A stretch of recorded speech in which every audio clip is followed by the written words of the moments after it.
Yakobus Warniun, guru agama SD Impres 109 Kota Sorong, telah mengabdikan diri sebagai honorer meski yang diterima serba terbatas.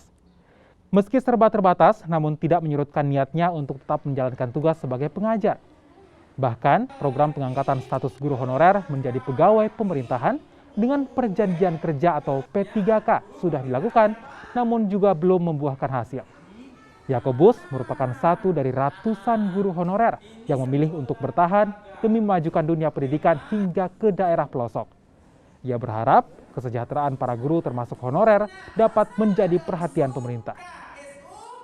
Mulai mengajar di sekolah SD Impres 109 Perumnas kurang lebih 2 tahun.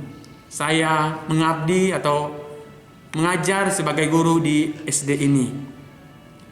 Di sini saya sebagai guru wali kelas, saya sebagai guru di tingkat kelas 1.